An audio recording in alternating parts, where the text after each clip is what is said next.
Our next review is going to be for the film Mufasa, The Lion King. So this is a movie there that is telling the story, the origin of the famous Mufasa there, Simba's father, the original king that we saw. And this is directed by Barry Jenkins. People might know Barry Jenkins, who did Moonlight, which I love. Moonlight, I think Moonlight is an absolutely fantastic film. I think it's one of the better films of the 2010s there. So yeah, absolutely fantastic film there. He's also done movies like If Beale Street Could Talk. Yeah, so overall, very, very great director there. So he's with this, and a lot of people kind of that excited. A lot of people given his resume there, Barry Jenkins, like maybe he can add something to this film, especially after what a lot of people call the soulless 2019 Lion King film that came out. Which I did not see. I did not see that film because basically I already saw it already. I already saw it Correct. back You saw a already. better version. Yeah, so I was like, why go see that in this? So this is at least telling somewhat of a different story here. A story that we have not seen before. It being a prequel there, and also the framing of it is also set in the future where we see Rafiki telling the story of Mufasa to Simba's daughter there, who in this is voiced by Blue Ivy there, who is the daughter of Beyonce there. Kira is the name of Simba's daughter in this. And we do have Donald Glover, who is returning a little for a brief moment here as Simba. And then for Mufasa, we have Aaron Pierre and Kelvin Harris Jr. is playing a Taka there as well. So in this story there of telling Mufasa, we learn of the origin of how he came to be the king, his friction with his brother there, as well as this evil lion there that was kind of on his back, who's in this voiced by Mads Mikkelsen in this. And that he also runs into some other familiar Lion King characters like Rafiki, like Zazu as well there. So yes, Dusk, what are your thoughts on Mufasa? All right, I'll say the nice stuff first. Uh, Compared to the previous one, the remake of Lion King, they did spend time allowing the lions' faces to be a bit more animated, having more facial recognition, including the other characters. They did take some feedback. There's also a bit more color than there was in the remake, where they just took all the color from the animated original and just desaturated it to oblivion, where there was almost no color at all. Uh, so that's nice. That's end of my compliments. Uh, I agree with you. I mean, I like I said, I didn't see the 2019 version, but when I saw clips of it, when I saw some trailers of it, especially Mm, people were talking about that scene where Mufasa dies, the stampede scene, and then if you remember from the animated film, there's that scene where the camera zooms in on Simba's face, and his face is, obviously a big shock face when he sees this mm, huge stampede coming. But then when you cut to the 2019 version, it's just his face is just blank. You know what I mean? It's just like he yeah. just could care less about the stampede coming there and his father about to get trampled over. So yeah, they do a very good job. They do that. That's much better in this. The actual facial animations, and actually more expressive. So I think that is an upgrade here. Like I said, it's telling, a different story. Yeah, it's just a prequel. It does the prequel things of like, hey, here's how Rafiki got his stick, and here's how they met Zazu, and here's how they met this person, and do all that stuff there.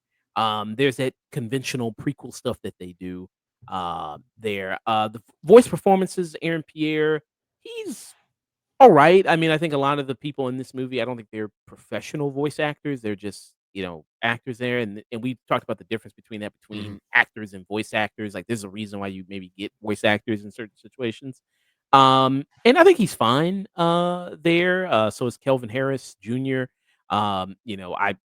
Kelvin Harris Jr. He did that movie. He was in Waves. He was in It Comes at Night, and he was in Mhm. Chevalier. He was also in that, and I liked him. I liked him in those performances. I liked him in those things. Aaron Pierre is still building his resume. The only thing I've seen him in so far is Rebel Ridge.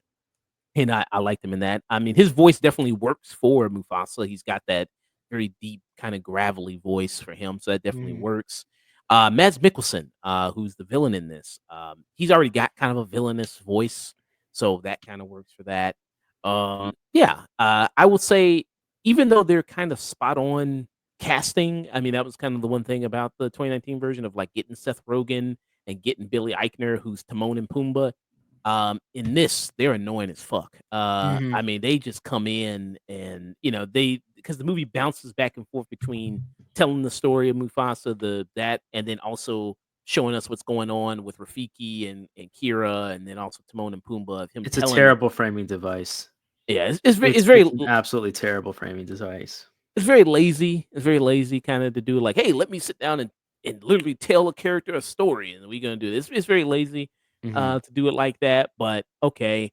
But they kinda come in, and they're supposed to add a bunch of comedic relief to the movie, like extra comedic relief to it, and it's just I don't know. I mean, maybe kids are gonna like it, but I just thought like, okay, it's just like dangling keys in front of their For face. when I saw it, what few parents were in there with their kids, the kids were bored. Mm. Like the whole way through or just with. Yeah, Oh, okay. kids were bored. This was not an interesting movie, and the original Lion King movie, the animated original, had so much life in it, so much color, animation. The songs were all catchy. There's a reason why The Lion King is considered Disney, or their Disney Renaissance, to consider their magnum opus. It may not be their best film.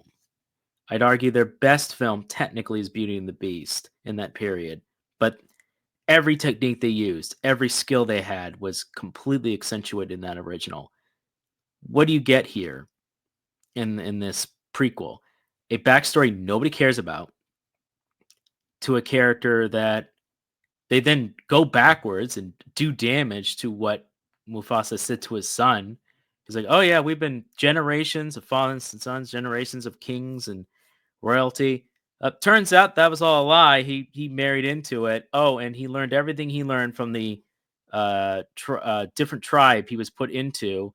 That apparently they know how to do. He to have magic powers to understand the vague circle of life.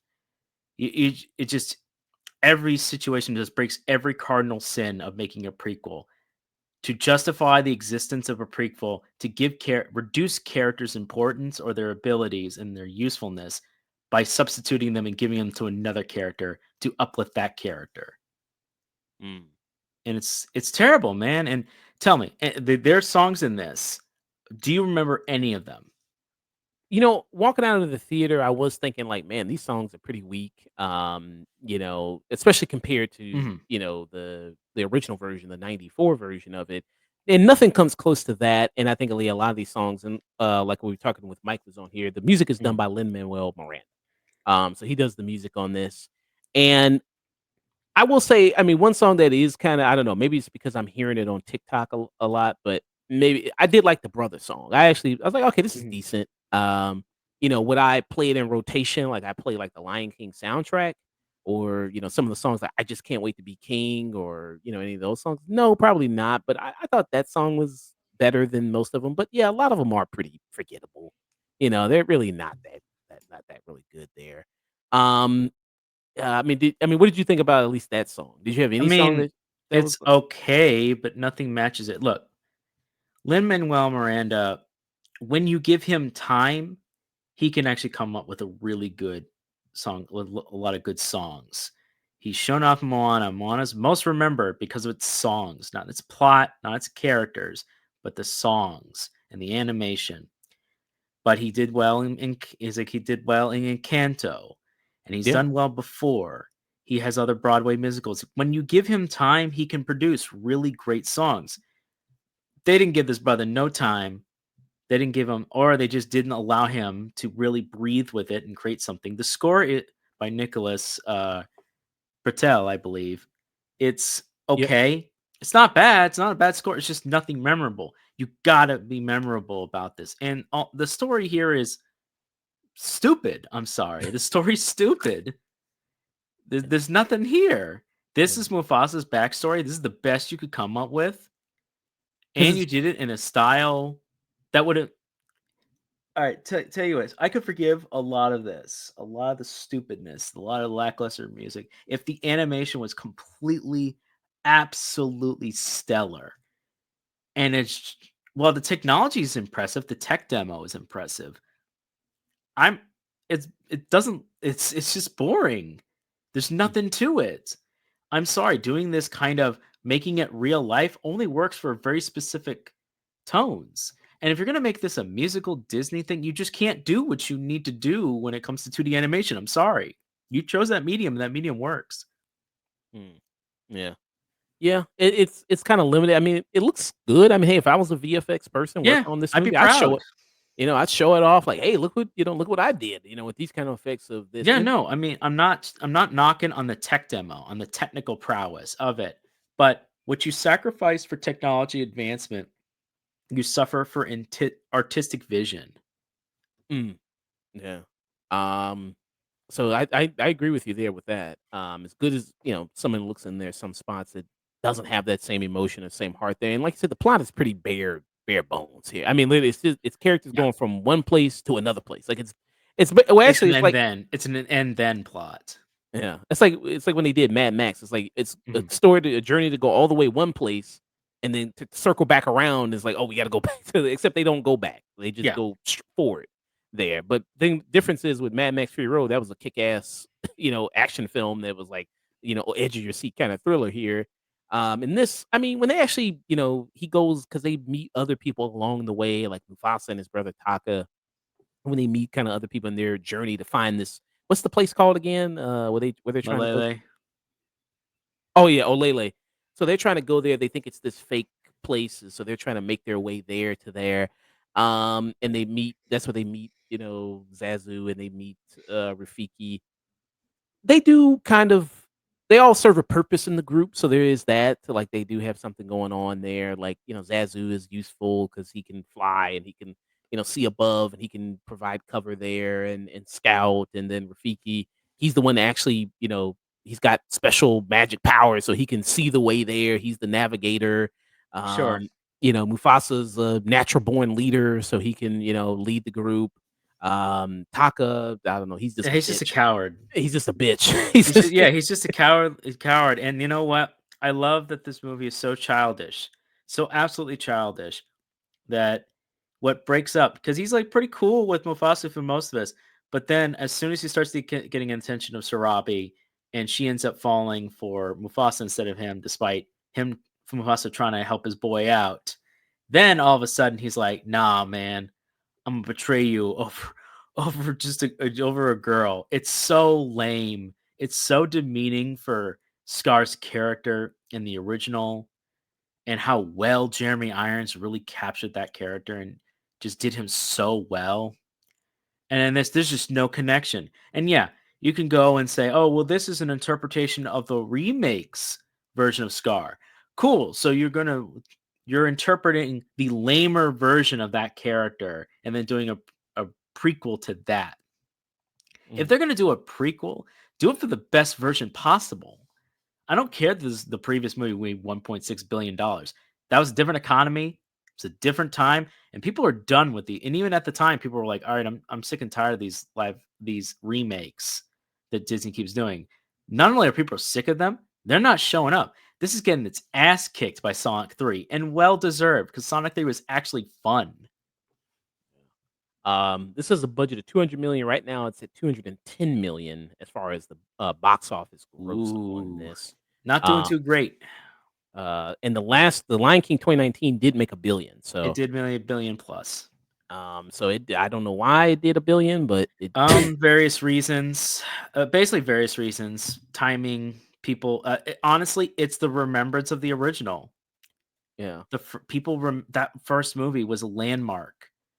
Disney could only hope to have the renaissance that it had in those times, and I hope they do because they had their renaissance because they had their dark period of just a lot of movies just not working out for them, and then they decided, hey, maybe let's actually take some risks, and then it worked out for them for over a decade. But they gotta have that soon because right now, Moana 2, this, Pixar movies for the last couple of aside from, uh, Yeah, but Moana 2 is doing really well. Moana 2 is like Yeah, it's 800,000,000. stupid. Again, it is being carried by Moana 1 because Moana 1 was very popular. It's being Yes. the sequel's being carried by it, just like the Lion King remake was carried by the reputation of the original. So And I think parents are also desperate to just take their kids to something in the theater. Just yeah. get them out. Yeah, that's true too. So yeah, we'll see how this one does when it's all said and done with. It had a little bit of an uptick. It says here from Christmas time, so a lot of people are going to see it for Yeah, that. but Um, it's not going to be even near to their previous movies, but not even going to come close in sale. yeah. But yeah, I mean, I, I can say I didn't hate it as much as I thought I would. There's that, I guess. You Faint know, praise. it's maybe not as soulless as the 2019 one, I guess. A little bit more effort was put into this. I mean, literally with the 2019 version, they just literally even say the same dialogue Oh in the yeah, movie. no, it's absolutely soulless. And they have they replaced the entire cast of their characters, the original voice actors that gave those characters life, and just said, "We're gonna replace everybody but James Earl Jones." Yeah. Because he could be Mufasa and Jeremy Irons can't be Scar. We're gonna change him to somebody else. He's not as iconic as that character or Matthew Broderick or Simba Yeah. or any So, of the other characters that Nathan Lane mm, or yeah. everybody else. No, they didn't do a phenomenal job and made those characters who that people remember them by. No, let's get what the hell is his name? Who's Donald playing Glover. Pumbaa? Oh, Pumbaa. It's Seth Rogen. Yeah, let's get Seth Rogen because he's an admirable replacement for Nathan Lane or everybody else, whoever the guy was, and Seth Rogen. Billy Eichner as Yeah, Timon. Billy Eichner. Yeah, sure. Let's easily replace them. At least Billy Eichner's kind of trying, but God, they're so annoying, so bad. Mm. I don't even want to talk about this anymore. Let's get to the ratings. So yeah, like I said, I mean, I don't know. I guess I don't hate it as much as I thought it would. It's maybe a little bit less soulless than 2019 version. I think Barry Jenkins is trying with this. Hmm. There, like I said, I mean, you look at his previous work.